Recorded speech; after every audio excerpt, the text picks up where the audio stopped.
and welcome to another video. Um, Hello, welcome to Arcade Effect once more, and I have some questions to ask you guys. Number one, are you nostalgic for your childhood retro consoles, if you're an adult who lived through that time? Or number two, are you a youngster hip with the times, having the Xbox and the PS4? But do you want to see what they had, what they dealt with back in the old days, or do you want to find some hidden gems from the ancient times of 16 bits and lower? Well, I say to you, you can do that all with a few clicks of your mouse and some scratches on the keyboard. Today we will be studying. Well, okay, not studying. Today we will be installing a emulation front end by the name of Retroarch. It's kind of popular. Yeah, and so you can use your PC to play classic Mario, Crash Bandicoot, all that good stuff. I mean, depending on your PC. Instead of installing these standalone emulators here for Super Nintendo and NES and whatever, we will be having the pleasure of installing an emulation front end, which will do just about any emulator under the sun, really. Um, Plus a whole lot more. It can look at photos, it can play music, video, excuse me, all that good stuff. And today I will be showing you how to do that for the low, low price of free. So let's get started. So first things first, all you gotta do, open up your favorite browser of choice and head on to retroarch.com. I will definitely leave that in the description. But yeah, all you gotta do, head to the downloads. And honestly, it doesn't even matter what you run. I mean, you can install this on frickin' Windows 98 for Pete's sake. Come on, guys. Just come on. Like, need I say more? Like this can run on just about anything. I mean, it can run on your Pi through emulation OS called Laka. I actually use that on my Raspberry Pi 4. It works fantastically. Xbox One, that's through, if you have the development. This is for the original Xbox if you've homebrewed it. If you have Linux, for like what was it, like the 3 or 2% that have Linux, can install it on Apple. If you have jailbroken your Apple TV or your Apple phone, you can do that. Android is super cool, so you can grab it on Google Play because Android doesn't put restrictions. And for basically any and all consoles that they have listed here, they have to have been homebrewed and hacked first. I will not be showing you how to do that, but it is, for most of these, it isn't super hard, and it's also on Steam Link, which is really cool. And you can try it in the web, in your web browser. I do not have confirmation if it works. I have tried it and haven't really gotten anywhere with it. So yeah, but you can pretty much install this on anything. But as you can probably tell, I'm running Windows 10, so I'm going to be grabbing an installer because that's the easier way to do it.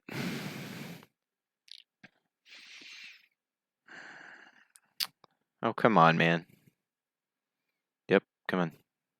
Go faster. Go faster. Alright, cool. And once you've got Retroarch, head on over to your downloads folder.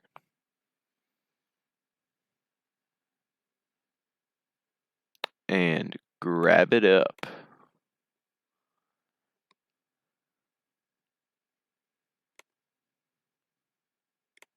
Well, if Windows will let me.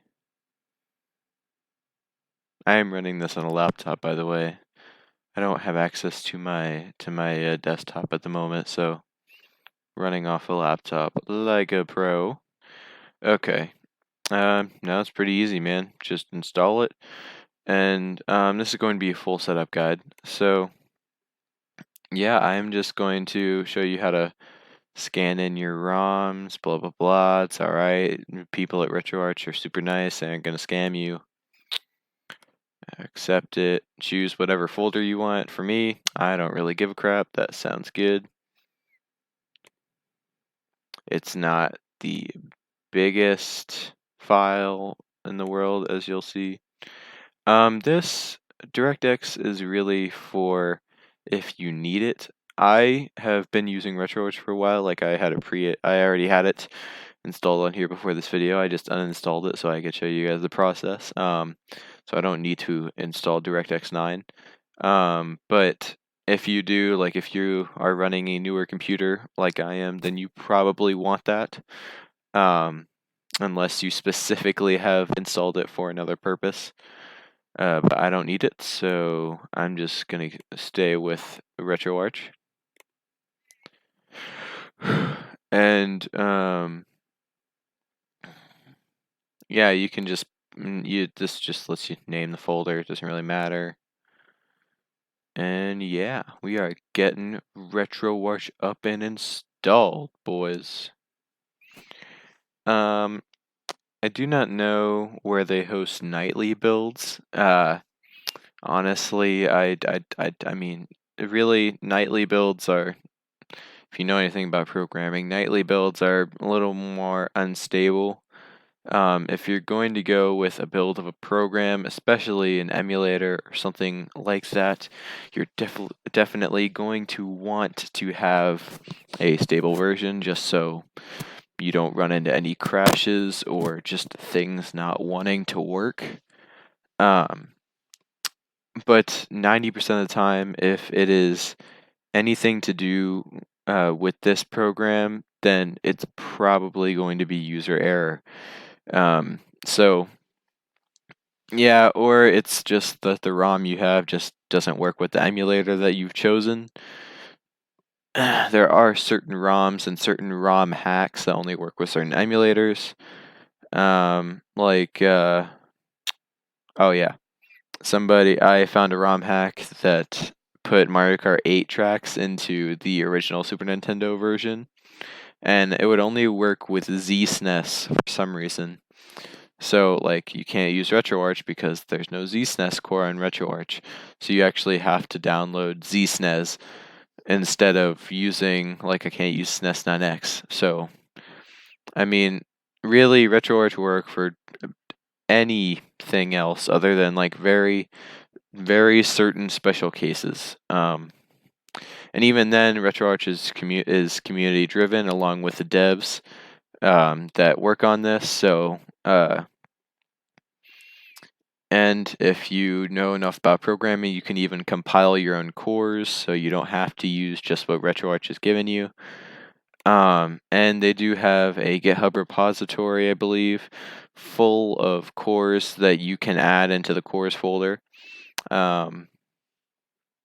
If there's enough interest, I will have a short video on that, and it'll test out a few cores that I added. But most of the cores that you're gonna want, you can once it boots up here, you can download, and I'll show you how to do that. All right. So yeah, this is RetroArch, and this is the newest version, 1.8.4. RetroArch gives you a lot of things you can do.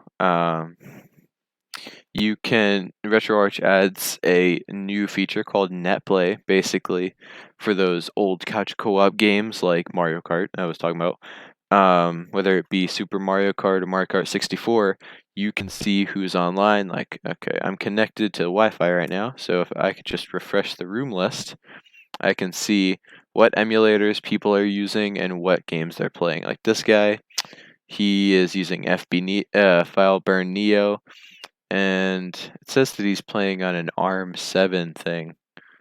So he's probably playing on like a Raspberry Pi 3 with Recalbox, which another good front end. But I think no, you can use that on PC, but a lot more people use it on Pi. But he's playing Street Fighter 2.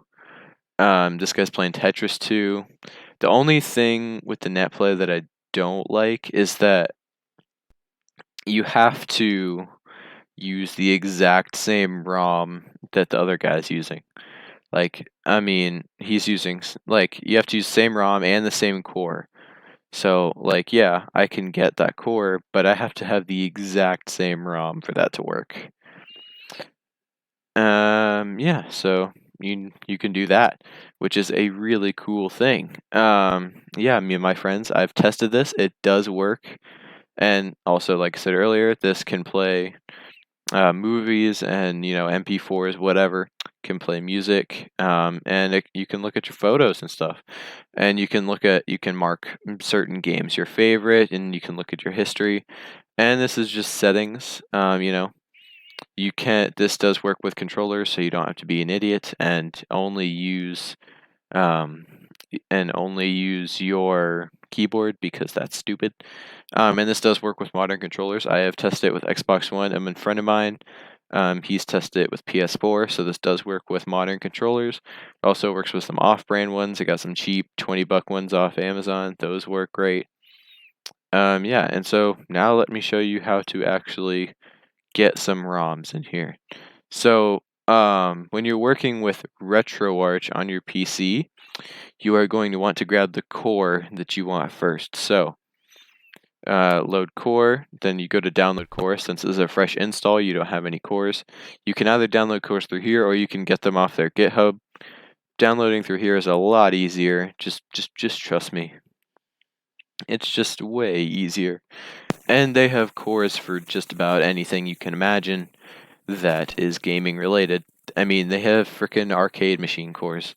This one's for Laserdisc games, guys, like Dragon Lair and Space Ace, and I'm pretty sure those are the only two that like exist ever, but it's a thing. And they have a core for 2048. I don't know why.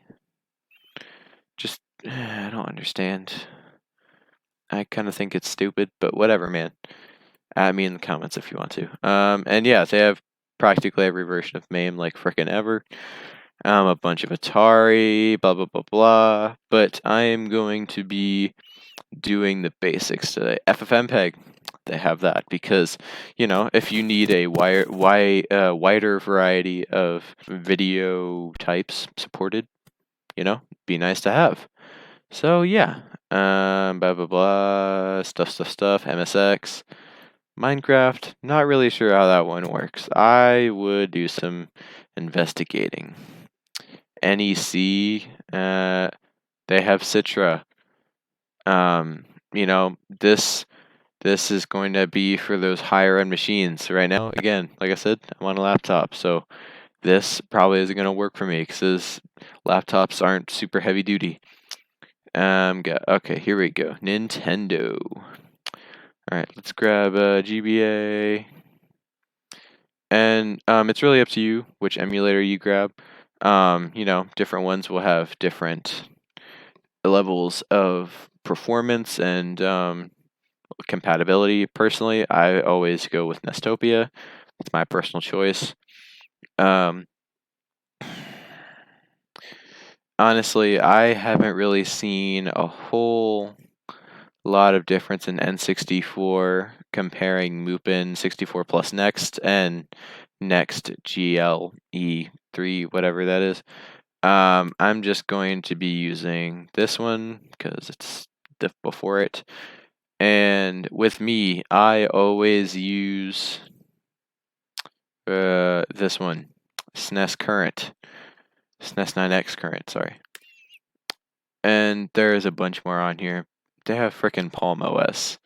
By the way, this is for karaoke. Yes, you can use this for karaoke. But yeah, I mean, this works for a lot of stuff. And I think the only other thing I want to grab, I don't want to grab Dreamcast. Where's Sony? There we go. For if you have a really good machine, grab Beetle. Beetle PSX is going to be the better emulator for better machines. However, PSX Rearmed is very well optimized for lower end machines. Like I can run a good amount of PS1 games at full speed or close to full speed with PSX Rearmed, so I highly recommend that. PSX rearmed. But if you have a boss gaming machine, if you've got that wicked setup, like 2080 Ti graphics, well, you don't even need that high. Like 1080, 1060 graphics card. Got a cool, at least, I don't know, I'd say i5, i7 processor. Then you're good to go. Probably like 8 gigs of RAM. Yeah. We got PSP. What the heck? Yeah, okay, I don't care. But yeah, we've got a lot of stuff here, man. And we even have the ZX Spectrum. Come on. Is this British? No, it's not. Because British, no.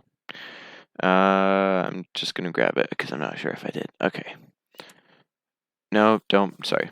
I pressed escape. You always want to do backspace. You can navigate this with the mouse, but I just find it easier to use arrow keys and backspace and enter. It's just easier that way. You can do this a multitude of ways. Scanning directory is, you can choose whatever letter drives you have. C drive is, the main drive. And you can just choose whatever. I grabbed an NES core, so I'm just going to scan this directory. Retroarch can scan inside of zip files and also 7-zip files too. So it doesn't really matter if your file is zipped up or not. It will get it. Although you probably can't. But yeah, my NES games, they are .NESs because I just prefer to work with raw NES files. That's just how I like to do it. And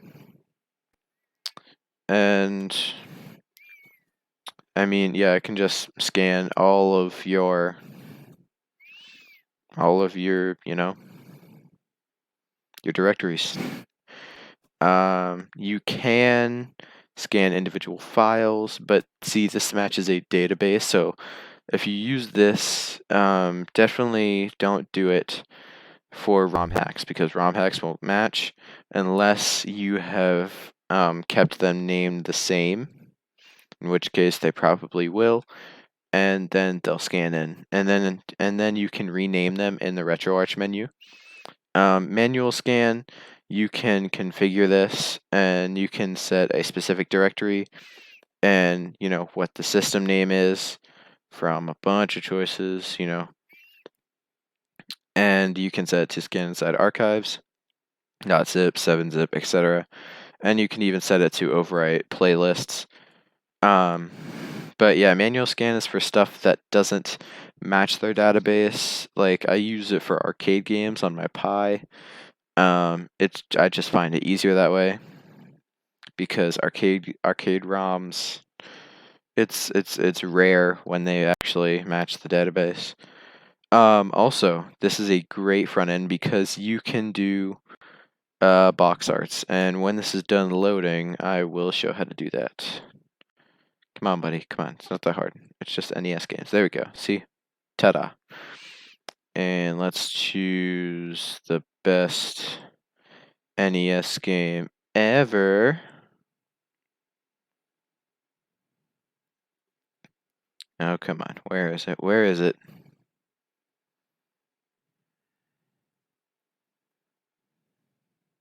Come on. See, this caught me up. I thought this was like Street Fighter, like the actual Street Fighter. Alright, boom. Run it.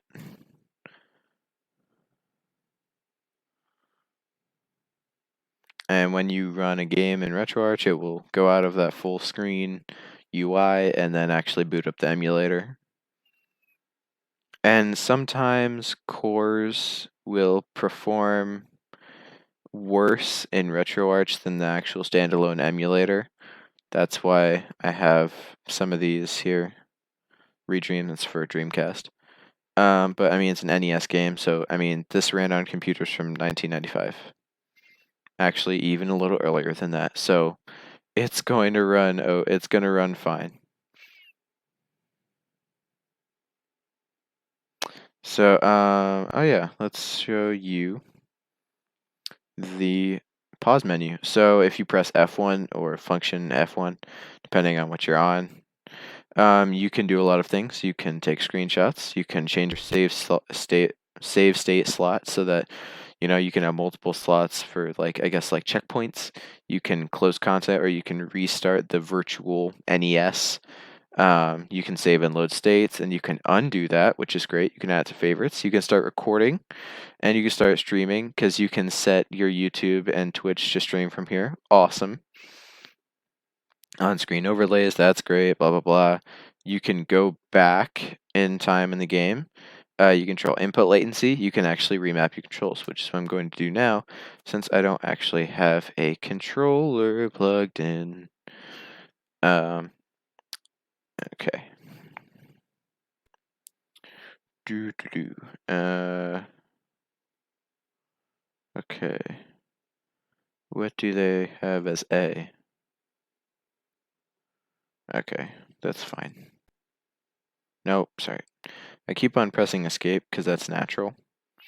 And also, if you remap your controls, you can save it to the game as a specific game remap, or you can save it to the whole core for every game. Like if you prefer joysticks, but you're playing, the OG Mario, so the NES didn't have a joystick, so you can't really do that, but you can map the D-pad to the joystick and save it for the whole core. So every time it will automatically load that remap file, and you can be like, joysticks, perfect. So I can resume since I know my controls. I believe enter start, perfect. Okay. Okay.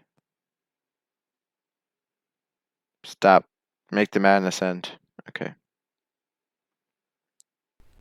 So audio isn't exactly prioritized. However, however, I swear this is a great emulator. You can just automatically close the content and it'll go back to the UI. And yeah, I'm back here. Now to assign box arts. It's very easy. You go to the online updater. This is great because you can update your cores. You can update ones that you've already installed. Playlist thumbnails. That's what we're going to be doing. Also, content downloader. That's cool because this is just a bunch of homebrew games for, just a lot of systems. Let's see. See what they got for the NES. All right. Wow, 240p. Wow. Okay, that's kind of funny. Um, Proto Deer, whatever that is. Super Tilt Bro, that sounds cool. Teletime Homebrew. I've never actually used that. Can't really test this reliability. Updating your assets. You can update Retroarch itself on here. And you can set this to on-demand thumbnail downloads.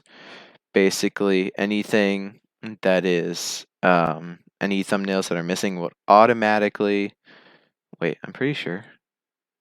Yeah, automatically download any missing thumbnail images. But it hurts performance, man. So, but yeah, online updater. You're going to go to the playlist thumbnails updater. And since I only have one playlist for the NES, I'm just going to do that, and it's just going to scan in all the box art. And that's pretty much it. And Discord can go die in a hole. But yeah, it's just scanning the box art. That's all it's doing.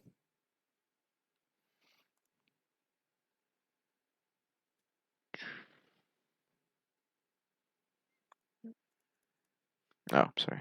Okay, there we go. And will it let me see the box art? Oh. But yeah, it'll just scan in the box art, and it's great. So yes, I heartily recommend Retroarch. It is awesome. It's amazing. I use it on an almost daily basis for recording for you guys, or just in my leisure when I want to Yeah, I don't know, beat the next level in Altered Beast or something. It is awesome. So yeah, I thank you guys, and I will see you guys next time.